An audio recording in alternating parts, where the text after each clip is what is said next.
Everyone, welcome back to our channel AG extension planet में। So friends, आज के इस वीडियो में हम डिस्कस करेंगे बीएससी एग्रीकल्चर के थर्ड सेमेस्टर के प्लांट ब्रीडिंग के इंट्रोडक्शन के बारे में। ठीक है, तो शुरू करते हैं आज की क्लास।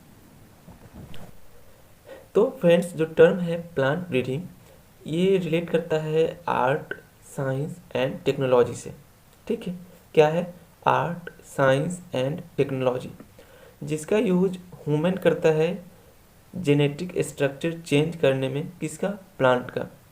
जब कोई ह्यूमन इस आर्ट, साइंस एंड टेक्नोलॉजी का उपयोग करके किसी प्लांट का जेनेटिक स्ट्रक्चर चेंज करता है, जिसकी वजह से उसे इकोनॉमिक प्रॉफिट होता है, उसे कहते हैं प्लांट ब्रीडिंग। फिर से देखते हैं प्लांट ब्रीडिंग क्या है। इसमें एक आर्ट है, एक साइंस है, एक टेक्नोलॉजी है। ठीक है, जिसे ह्यूमन यूज करके प्लांट के जेनेटिक स्ट्रक्चर मीन्स उसके जीन में कुछ बदलाव करते हैं, जिस बदलाव के बदले उसे इकोनॉमिक प्रॉफिट होते हैं। ये इकोनॉमिक प्रॉफिट होते कैसे हैं? सपोज दैट जो हमारे ब्रीडर है या फिर कोई भी साइंटिस्ट है, वो क्या करते हैं? प्लांट के जेनेटिक स्ट्रक्चर चेंज करते हैं। क्यों? ताकि उसकी क्वालिटी इम्प्रूव हो जाए, क्वांटिटी मीन्स जो उसकी यील्ड है वो इम्प्रूव हो जाए। ठीक है, जो हमारी क्रॉप है उसमें डिजीज़ लगती है, वो डिजीज़ ना लगे, पेस्ट रेसिस्टेंट हो जाए, मीन्स जितने भी ओवरऑल क्वालिटी है उस प्लांट में आ जाए, जिसकी वजह से ह्यूमन को इकोनॉमिक प्रॉफिट होती है। जैसे आपको हायर यील्ड मिलने लगे तो इकोनॉमिक प्रॉफिट सिंपल सी है, मिलेगी। अगर क्वांटिटी है तो और अच्छी बात है, और डिजीज़ रेसिस्टेंस है तो और इकोनॉमिक प्रॉफिट है। मीन्स जितने भी क्वालिटी है जब उसमें चेंज लाई जाती है, जिसकी वजह से इकोनॉमिक प्रॉफिट होती है, उसे ही कहते हैं प्लांट ब्रीडिंग। तो एज अ डेफिनेशन इसे कैसे डिस्क्राइब करेंगे? ठीक है, तो इसे कह सकते हैं द प्लांट ब्रीडिंग में be defined as art, science and technology from which we change the genetic structure of plants by which human welfare gets economically benefited, called as plant breeding। ठीक है, ये कह रहा है कि प्लांट ब्रीडिंग एक art and science एक technology है, जिसकी सहायता से ह्यूमन जेनेटिक स्ट्रक्चर प्लांट की चेंज करता है। ठीक है, जिससे वो इकोनॉमिकली बेनिफिटेड होता है, उसे ही कहते हैं प्लांट ब्रीडिंग। ठीक है फ्रेंड्स, तो ये थी इंट्रोडक्शन ऑफ प्लांट ब्रीडिंग।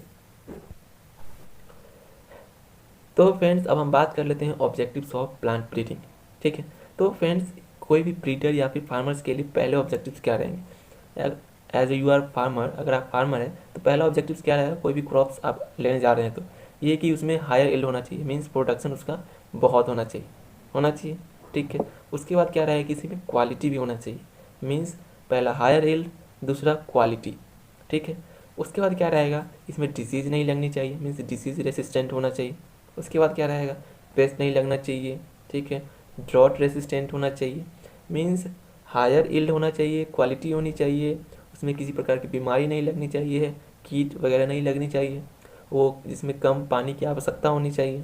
ठीक है, उसके बाद क्या कह सकते हैं? इसमें लेस रिक्वायरमेंट ऑफ न्यूट्रिएंट्स होनी चाहिए, मीन्स न्यूट्रिएंट्स कम देंगे फिर भी प्रोडक्शन अच्छा होना चाहिए। ठीक है, अर्ली मेच्योरिटी वाली होनी चाहिए, मीन्स कि हमने आज क्रॉप बोया और पता चला कि वो 2 साल में प्रोडक्शन दे रहे हैं, ऐसा नहीं होना चाहिए। मीन्स एक जो हमारी समय है उस समय पहले ही हो जाना चाहिए, बाद में नहीं होना चाहिए। इस तरह की क्रॉप होनी चाहिए। ठीक है, मीन्स कह सकते हैं ओवरऑल जो हमारी क्वालिटी होती है वो होनी चाहिए। जो हमारी सीड्स होंगी, जो हमारी प्रोडक्शन होगी, उसमें किसी प्रकार टॉक्सिसिटी नहीं होनी चाहिए।